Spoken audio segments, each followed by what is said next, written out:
How's it going, everybody? This is the last draft board update I am giving. Of course, this is my draft board 6.0. We're here on the 2024 NFL draft board, of course, color coded and ranked 263 total prospects. And of course, you can see the grades here and what they mean, and then the rounds if you want a refresher. But more importantly, we are going over the last two positions, or the last three positions that I really haven't gone over, which are cornerbacks, safeties, and the 5 special teamers that I'll get to very quickly at the end of this video. But more importantly, the second biggest position group I have in this class, which is the cornerback class.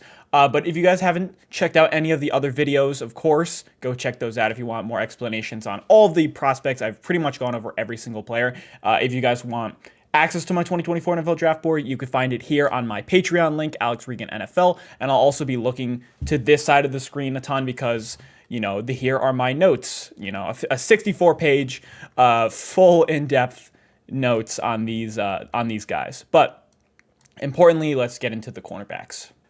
All right, starting off with the cornerbacks, my knowledge of the cornerbacks, I have 32 guys here. They're kind of sporadic. I know a good chunk of guys, and then there's a few that I do not know exactly their playing styles. I didn't get to see their teams really play from a film perspective, and then a huge chunk of guys that I really know, and then another chunk of guys that I'm less familiar on. But starting off with the biggest chunk of guys that I'm really familiar with, starting off with mostly the top 10, we got Terrion Arnold, who is my favorite cornerback in this draft class. I mean, for Terrion Arnold, he is so good, or he's very fluid, and he just started learning the position. He was a 5-star safety out of high school, and it really feels like he is a safety. He has the playing style of safety, the instincts of a safety, the athletic profile of a safety. He ran a 4.5 at the combine, has the measurements of a safety as well, being 6 foot, 189 pounds. But Terrion Arnold is new to this position, yet he thrived big time in the last couple of years, especially with the interception numbers. He had 5 this year, and he had 2 in 2022.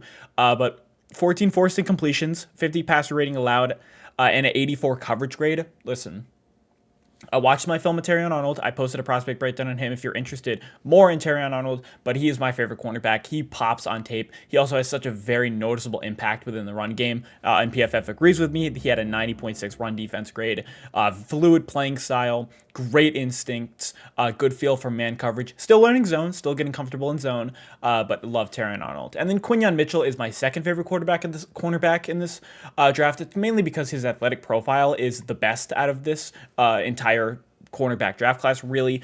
He had a 9.80 RAS score, which is a relative athletic score, looking at combine numbers from since the combine really started. I think MathBomb goes over that. He also had a 4.33 40 time, had a 1.5 split, and yeah, basically the athletic profile for him is off the charts. The film agrees. I would say he is the most athletic guy in the field, pretty much. Also the fastest guy in the field, usually. The thing about him is, again, he played at Toledo. Competition level was not very high, other than Marvin Harrison in 2022, and he did have a bad game against him. But he was the highest graded cornerback in coverage last year in 2022, and then this year he had a 91.6 coverage grade, that was second. He also had 1 interception, 17 forced incompletions, that was third, a 51 passer rating allowed as well. Quinyon Mitchell, good instincts, physical nature as well. But the thing about Toledo is he was playing off coverage pretty much 90% of his snaps, really. So he'll have to learn and get more comfortable with every coverage ability. But it's still raw. I think raw technically, his physical ability really carries him a lot. And I think he could take some bad angles. His route recognition is a little bit raw. I just think he's overall raw, but his potential is totally there. And then you have Kool-Aid McKinstry. This guy is my favorite man coverage cornerback in this draft class. 5'11", 199 pounds, 87 coverage grade, 0 interceptions. I'll get to that point later. But 10 forced incompletions, a 73 passer rating allowed. He was more of a lockdown guy at Alabama. In 2022, he was a bit thinner. Was around 180 something pounds. He ballooned up in weight a ton and got into the weight room big time. His press ability really jumped in 2023, as well as he's a fluid player. He's got a great back pedal and footwork as well as a cornerback, good instincts, and is a physical cornerback. The only thing that I can clearly see about McKinstry is the hands. wide cornerbacks, the stigma against them is that they're wide receivers with no hands, and I think that kind of follows with Kool-Aid McKinstry. I've seen him drop. There are no such things as really dropped interceptions, but I've seen him drop a ton on film, especially looking at Terry Arnold. But however, the man coverage ability is totally there for Kool-Aid McKinstry. Also, I know some people will knock him because he doesn't have high-end athleticism, but he still ran a 4.47, and he is relatively quick. It's more short area quickness where he thrives the best. And then you got Nate Wiggins. Nate Wiggins is another phenomenal man coverage cornerback. He's not my favorite, but he's one of my favorite man coverage cornerbacks. I'll go to another man guy very soon. But Nate Wiggins, 83 coverage grade, 2 interceptions, 7 forced incompletions, and a passer rating allowed of 44.4. All great numbers. When we look at his combine, he ran a 4.2940. But that's mainly because he's 173 pounds. He is 6'1", but he's more of a lanky cornerback, and he uses his wingspan, and he is physical for 173 pounds. It feels like he likes to put his hands on receivers, especially at the catch point. He's always trying to knock things loose, and also he's very fast, and he's a very fluid cornerback. He can really move well. It's just more or less of how you evaluate the weight aspect, because we look at Emmanuel Forbes, 166 pounds last year at the combine, and he was getting more or less bullied by more physical receivers. But Nate Wiggins seems like he's not. He can combat his physicality well. And then Cooper DeJean is my 5th cornerback in this class. I'm very tosser-turner on Cooper DeJean because I will post my prospect breakdown on him. I think by the time I post this video, it will have come out. But I had him ranked as my 3rd cornerback in this draft during that video. I have moved down a bit after I've watched Nate Wiggins, and obviously I watched McKinstry when I watched Terry Arnold. But the thing about Cooper DeJean is I was a bit disappointed with this film. I thought it would be a lot better. When I was looking, I don't think he's the best in man coverage because his hips are really stiff. He takes really long turns because just his hips are really stiff. Also, he doesn't have top end speed or fluidity for a boundary cornerback you would like. I saw him get beat over the top a few times. However, the thing about Kool-Aid McKinstry or Cooper DeJean is that he plays with he's a physical cornerback. He's a very strong cornerback as well. He's 6 foot 203 pounds, and also 76 coverage grade, 2 interceptions, 6 forced incompletions, and a passer rating allowed of 37.8. He was an All-American as well as a punt returner, really good punt returner. I still have a first-round grade on him. I am still not very low on him. I think he fits best as more of either a safety or slot hybrid, but I think he can play the boundary. It's more or less of what is his matchup. He cannot go up against like a number 1 receiver at the NFL level, but if he's going up against like a 2 or 3, I think he can hold his own, especially with the physical nature. And if it's a short area guy, I think the Cooper DeJean can hold up primarily. And then Kamari Lassiter. For Lassiter, it's a bit interesting because he's been really knocked down as of recently because he ran a 4.64 40 time at his pro day, and I don't know if that really added up to what his film was because he was running with receivers at a pretty efficient rate. I don't think he was burned over the top that much. It's more or less because Kamari Lassiter is very physical. He's really good with press. His press is arguably the best out of this bunch. Even though he's only 186 pounds, he really likes to get into guys' frame. And sticking with guys, it's more of the hand fighting, and especially, he is a bit grabby. That is, I think, something. But again, 80 or 48 passer rating allowed, 10 forced incompletions. He also is very good at getting the ball loose. But the 0 interceptions are, I think, similar with Kool-Aid McKinstry. I don't think he has hands as well. He can force a lot of incompletions, just more or less of he wasn't targeted too much. He's more of a lockdown type of guy. And also the hands, it's not as good as guys like Arnold, who comes down with a ton of balls that go his way. Same thing I could say about Quinyon or Nate Wiggins as well. Similar to Kool-Aid McKinstry, I would really put Renardo Green up there with one of, if not the best, man coverage cornerbacks in this draft class. So Renardo Green, 5'11", or 6 foot. He was 5'11", 7/8, which is kind of 6 foot. And then 186 pounds, 86.4 coverage grade, 1 interception, 16 forced incompletions, 75 passer rating allowed, and a 90 man coverage grade. I think his feel for man coverage, even including press, is really good. Sticky guy, as well as good at forcing incompletions at the catch point, shown by his 16 forced incompletions. Ronaldo Green, also good speed, good at fluid enough cornerback. It's more or less my negative for him. With holding him back a little bit is his zone coverage ability. It is, I think, clearly worse than his man coverage ability, as well as 3 touchdowns allowed this year. It's more of he can give up a play or have a bad play, end up allowing a touchdown, or he can, completely shut down a guy. It just kind of depends. And then Cam Hart, out of Notre Dame, 6'3", 202 pounds. He is a noticeably big cornerback. And when I was watching Notre Dame versus Ohio State this year, Cam Hart was noticeably noticeably a big cornerback on tape. Also 84 coverage grade, 0 interceptions, 4 forced incompletions, 67 passer rating allowed.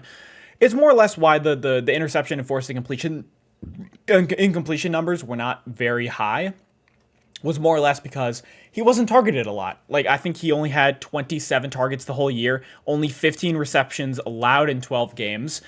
He's more of a shutdown type of guy, and I think that's a very good quality to have. Also big radius, because he's 6'3", with a longer wingspan as well. You could look at the Marvin Harrison tape. I think that's a perfect example of Cam Hart's top-end ability. I know that Marvin Harrison gave him trouble last year in 2022, or 2 years ago, really up to this point. But Cam Hart is more of a shutdown cornerback. Like him a ton. I would take him in the second round. Also another guy, man coverage, specialty. And then Ennis Reckenstraw, completely on the opposite side. He is a zone guy and especially not a man coverage guy. 5'11", 183 pounds, 78 coverage grade, 0 interception, 3 forced incompletions, 96.9 passer rating allowed. Those numbers might be the worst out of the bunch, but passer rating is heavily dictated by how many interceptions you get compared to how many touchdowns you allow. And I think he allowed maybe 1 or 2 touchdowns. But more importantly, the thing with Rackenshaw is good physical nature. Really likes to jam receivers, as well as his feel for zone coverage and his instincts are very good. 85 zone coverage grade. It's more or less his man coverage with the physical nature. And as Rackenshaw isn't the most elite athlete, and especially at the SEC level, you have just a ton of crazy athletic receivers. So 56 man coverage grade, you have to take that into account. I do think he fits mainly in a zone scheme. And then you have my favorite slot cornerback, well, technically my favorite true slot cornerback in this draft, Mike Sainristil. Still, Cooper DeJean is more or less the number 1 rated slot kind of guy. But Mike Sainristil, still slot cornerback out of Michigan. He was really impactful in the national championship game. That was really where he thrived. I know he had an interception there, but 5'11", 182 pounds, pretty normal for a slot cornerback for that size. 85 coverage grade, 6 interceptions. He was a big interception guy, especially in the short area, always instinctually snagging balls and not dropping a lot of opportunities that came his way. And then a 71 passer rating allowed. Also, 4 touchdowns allowed. I know he could give up some. I know he gave up 1 short area touchdown. I don't know if it was in the national championship or the Alabama game, but he gave up 1 short area dig route or something. So I know he gave up 1, but also, the 6 interceptions, he doesn't drop many interceptions hit coming his way, as well as really good feel for zone, can play man as well, but primarily slot cornerbacks are having a much improved role, or in a much more important role in the modern day NFL, and Mike Sainristil still is probably the best at the slot right now. And then Kyrie Jackson, the thing about him is he's a double transfer, so he went to some. I don't know if it was a JUCO or if it was a HBCU, but he played in somewhere 2019, transferred to Alabama, was on the bench or was a part-time player really for 2 years, and then transferred to Oregon this year. He's 24 years old and is a redshirt senior, 6 foot, 194 pounds, 77.4 coverage graded, 3 interceptions, 9 forced incompletions, and a 41 passer rating allowed. The thing about Kyrie Jackson is good, again, athletic, or solid athletic ability. More importantly, I think he's probably best in zone coverage, 74 zone grade, good feel, good instincts, also 3 interceptions, solid everywhere around. Maybe not as physical, but I think Kyrie Jackson's a solid cornerback. I have him 11. Dwight McGlothern, yeah, that's how you pronounce his name, is run again, similar to, who was I talking about? Similar to Rack and Straw. Really good zone coverage guy. Arguably one of the best in this class. 6'1", 185 pounds, 91 coverage grade. Really high, but again, he only played 9 games, so his sample size is a bit limited. Also, the games Arkansas played, he did the best in the games where they faced literally like nobody, like Northern Colorado or Kent State. Not Northern Colorado, but, Kent State, he allowed 0 receptions, so that really helps him out a lot. 3 interceptions, 2 touchdowns allowed, 5 forced incompletions, and a 51 passer rating allowed, as well as 12 receptions allowed in 9 games. His feel for zone coverage is really good. Good instincts as well, but he kind of knows and can really tell when receivers are crossing into his zone and when to give and when to go get, or receiver and tag somebody. That's shown 90.4 zone coverage grade. I have him in the 3rd round here. I like him a ton. Jarvis Brownlee Jr., massive Senior Bowl guy for me because he was flat out running routes for receivers at the Senior Bowl. And those instincts, I think, really do show on tape, especially with route recognition. I think that's his best quality, as well as, just getting to the point of attack faster than the receiver. However, the other stuff is kind of a bit of an indifference. The game tape is a bit different from the one-on-ones that we saw at the Senior Bowl. 78 coverage grade, 1 interception, 6 forced incompletions, and 100 passer rating allowed, which is the highest passer rating allowed up to this point. Also, not the greatest tester. He had a 4.31 relative athletic score, but he looks more fluid on tape. Just kind of more of the top-end speed. I also don't think he possesses, as well as 4 touchdowns allowed. So the production might not have been there, but I think that the Senior Bowl really made me a lot higher on Brownlee. All right, now we're moving on to Chris Abrams-Durain, and Durain is a smaller cornerback. I think on film it was obvious he was more of a smaller guy, even though he would play the boundary and the slot kind of interchangeably, more or less the boundary. 5'11", 179 pounds, very noticeable on tape. 22 years old, a junior. 89.9 coverage grade, though. 4 interceptions, 12 forced incompletions, a 54.7 passer rating allowed. The thing about Abrams-Durain is he's like an all-in-your-face cornerback. Like, he is really trying to do a lot, especially with, like, obviously the interception numbers are there with 4 interceptions, 12 forced incompletions. He was targeted quite a bit, and I feel like he made a lot of the targets that came his way by either, jamming guys or, getting an interception. Even though he's a smaller guy, he plays a lot more physical than you would expect. And then TJ Tampa, for a solid guy, Chris Abrams-Durain. I think he's a bit maybe overlooked in this draft class, I would say, by a majority of people. TJ Tampa is getting a ton of hype.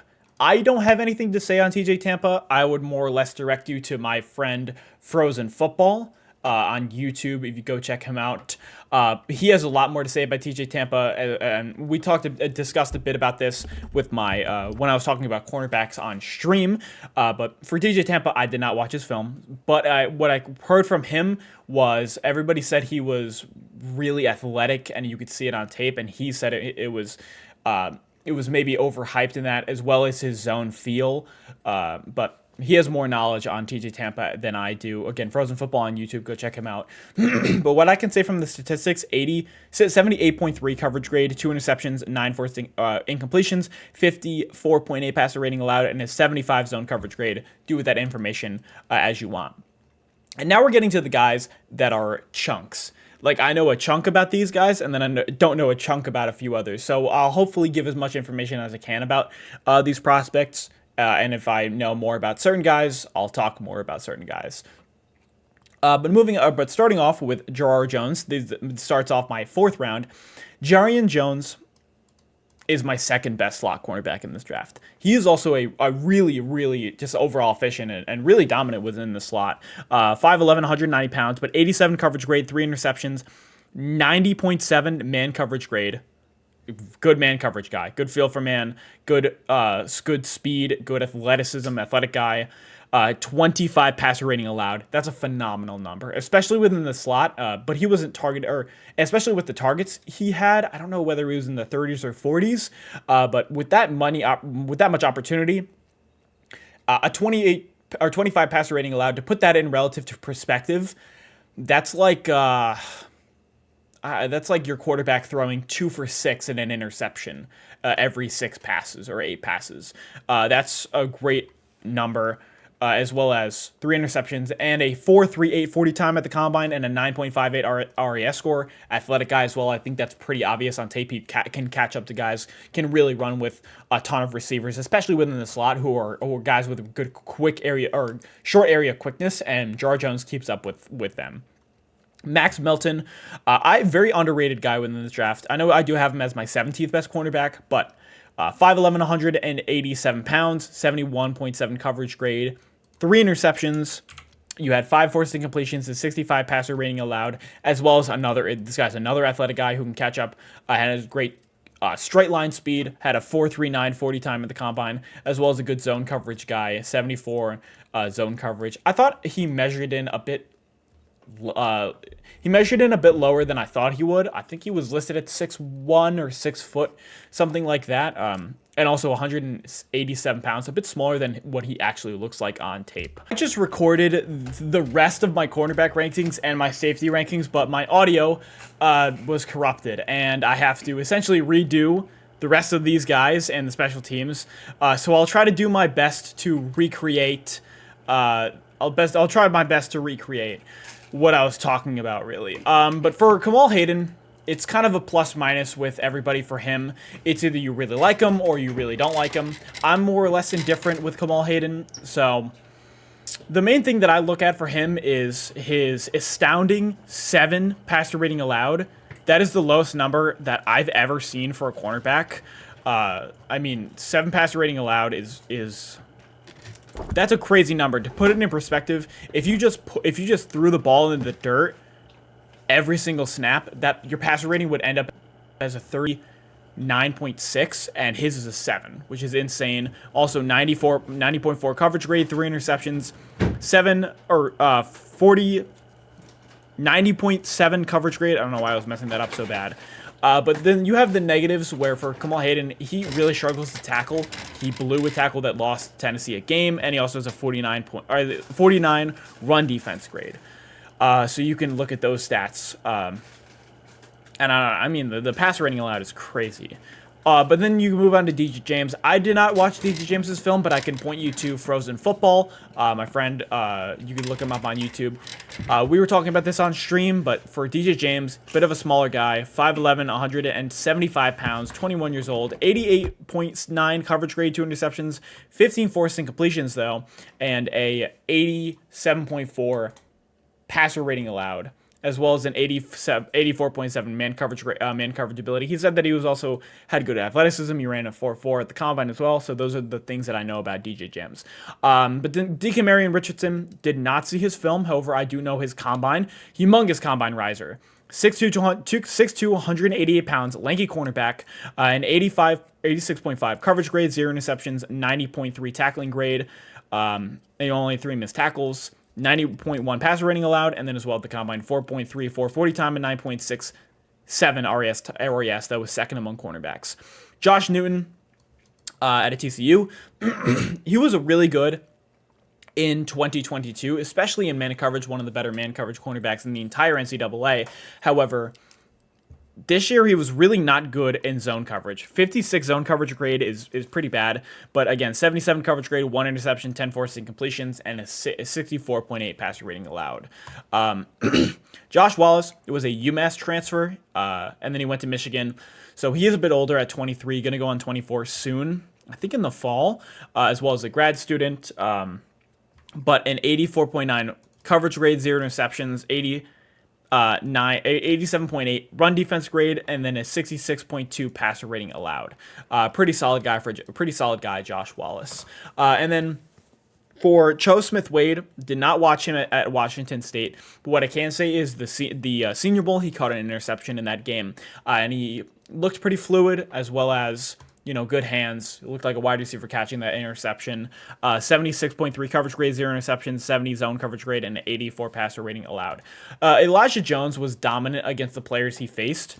89.8 coverage grade, 5 interceptions, a 32% completion percentage allowed, and an 18.4 passer rating allowed. Those are really, really good numbers. However, he played, I think, only 9 or 8 games, and when he faced the best team that he went up against, which was FSU, he did fine. I don't know how many targets or how many receptions he allowed, but those were the best two. Keon Coleman, Johnny Wilson, the best two players he faced, and he did pretty good. But those are what I know about Elijah Jones. Then we get these three guys. I did not watch any of their films, but I can tell you about the stats. They're, again, a reason why. They're in the 6th round. 71.7 coverage grade.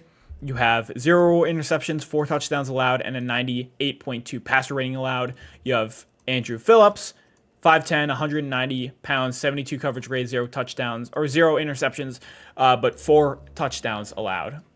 Both similar with Kalen Carson, allowing 4 touchdowns. It's not the best. And then 112.6 passer rating allowed. A 56 man coverage grade is not the best either. However, Marcus Dial, a bit better than those two, but I have him a bit lower at South Carolina. 23, bit older guy, 78 coverage grade, 0 interceptions, 11 forced incompletions, but a 94 passer rating allowed, 75 man coverage grade, solid. Nehemiah Pritchett is really, he's got the straight line speed going for him. He ran a 4.3 640 time at the combine, but and also the passer rating allowed was good, 58.8. However, a 52 run defense grade and a 17 missed tackle rate is not the best. And then you have the 3 Penn State trio. I do not like these guys that much. As you can see, they're very low. When Penn State faced really good competition, especially when they faced good receivers, these 3 guys did not do that great. I have Daquan Hardy as my number 1, but it's really because you could put any of these guys ahead of any of them, and it does not matter. These 3 Penn State guys. Daquan Hardy was the slot guy, 5'9", 179 pounds, very small. Could get bullied a little bit. 63.9 coverage grade, 2 interceptions, 66 zone coverage grade, 71.4 passer rating allowed. Just like all right. Johnny Dixon, 6 foot, 191 pounds. You had a 65 coverage grade, 1 interception, 67 completion percentage allowed is not great. Also a terrible zone coverage grade, 57, and a 77.9 passer rating allowed. Kalen King he was the one for Penn State, but he got cooked in every one-on-one I saw on him on Twitter for the Senior Bowl. He got cooked versus Marvin Harrison. 55.7 coverage grade, 0 interceptions. The worst man coverage grade I've seen from an NFL prospect in a 48-man coverage grade. Again, he cannot guard one-on-one. 82.4 passer rating allowed, 4.61 40 time. And then Ryan Watts, this dude got cooked against Rome Odunze.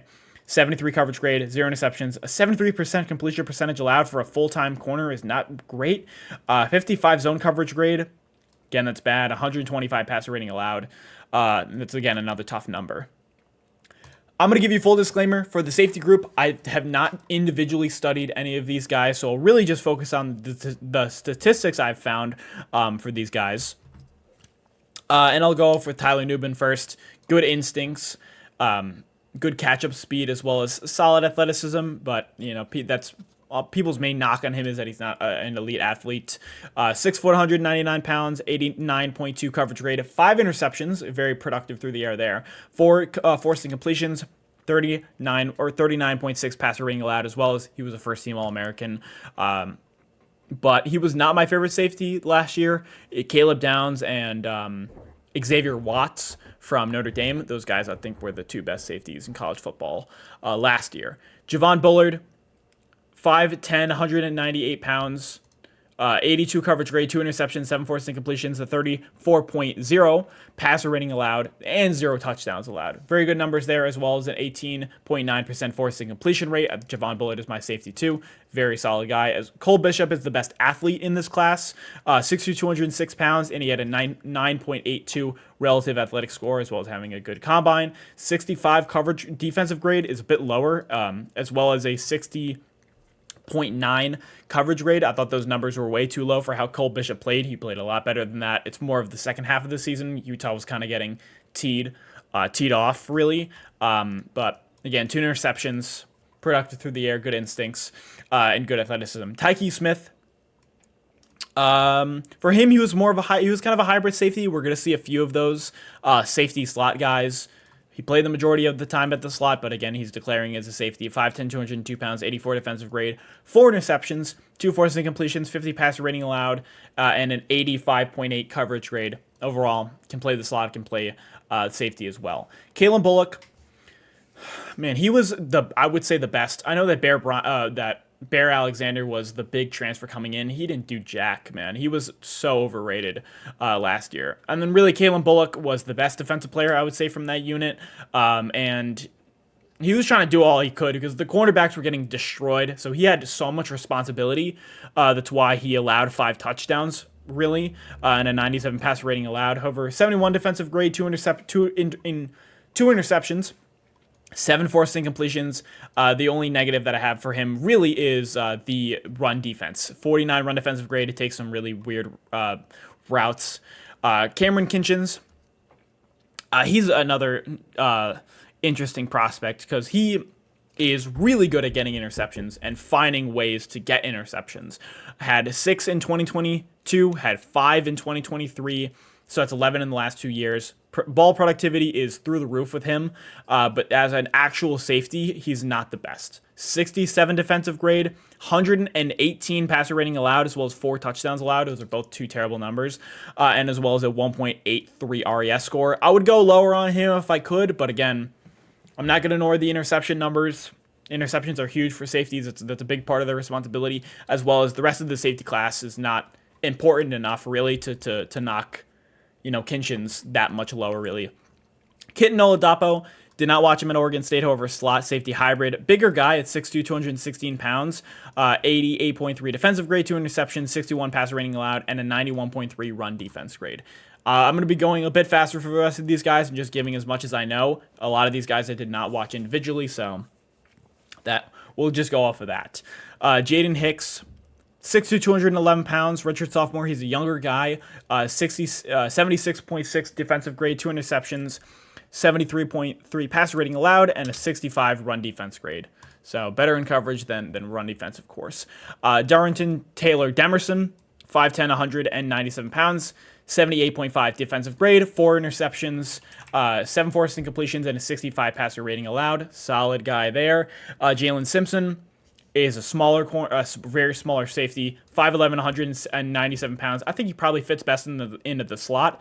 76.9 defensive grade, 4 interceptions, 54 passer rating allowed. But again, the run defense and the size, 48 run defensive grade, And then James Williams is the most interesting, I would say, safety prospect because he's 6'4", 231 pounds, and he kind of fits in as maybe a hybrid linebacker, box, whatever kind of guy, but he's, I don't know, he doesn't move very well. He moves very rugged for a safety. He didn't feel as very comfortable or fast out there when I was watching Miami, really. But 6'4", 231 pounds, we mentioned that before, 21 years old, 74.3 defensive grade, 1 interception, 82.5 passer rating allowed. Josh Proctor, very solid safety. I know that Ohio State is getting Caleb Downs in the transfer portal, so they got a good replacement for him. But 6 foot, 200 pounds, 77 defensive grade, 66.3 passer rating allowed, and again, a good run defender.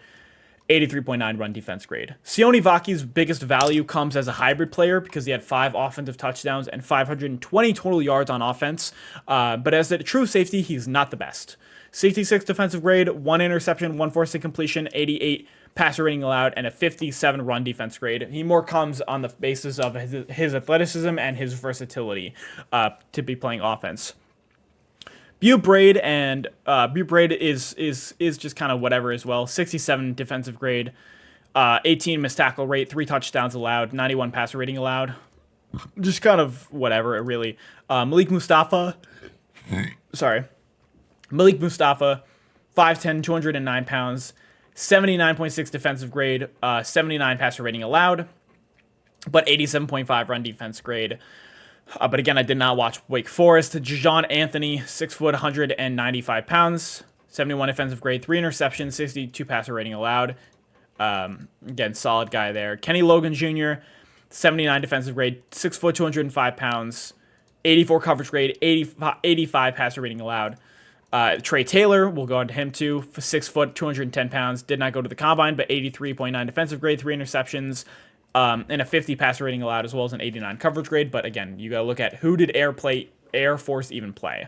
Damani Richardson, not a great safety, 68 defensive grade, 129 passer rating allowed, and a 60.2 or 62.6 coverage grade is not great. And then Tyler Owens, who I think is completely undraftable, really. 6'2", 216 pounds, one of the biggest safeties in this class.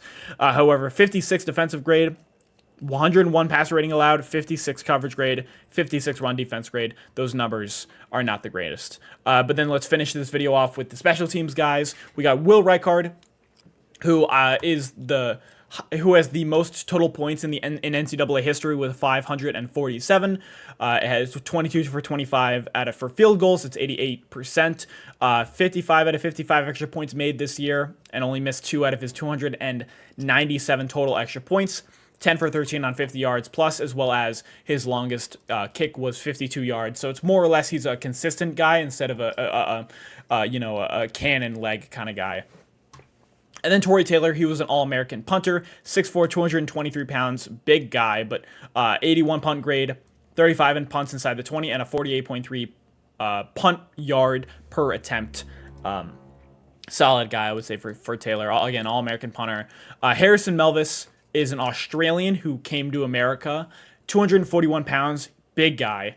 24 out of 30 field goals made, that's 80%. Only missed 1 field goal out of 148 total extra points in his career, 13 for 18 field goals from 50-plus yards at 72%. But he has the longest field goal out of any of these guys with 61. And then Joshua Carty, 6'2", 207 pounds, 23 out of 27 field goals, it's 85%. Missed only 1 extra point out of 73 total for his career, but he's the worst from 50-plus yards, 8 out of 15, that's a 53%. Longest field goal, 56 yards. And then Cam Little, 20 for 24 field goal made, that's an 83%. Never missed an extra point in his career. 7 for 11 on field goals at 50-plus yards, and his longest kick was 56. But that's going to do it for really the 2024 NFL Draft Board. But let me know your thoughts on this board. If you guys want it, of course, it's on my Patreon link in the draft, or in the description. And I'll be streaming the 2024 NFL Draft on April 27th at 8 o'clock, and I'll send out a notification and stuff like that. But of course, let me know your thoughts on the cornerback class and the safety class and the special teams class, of course. And I'll see you guys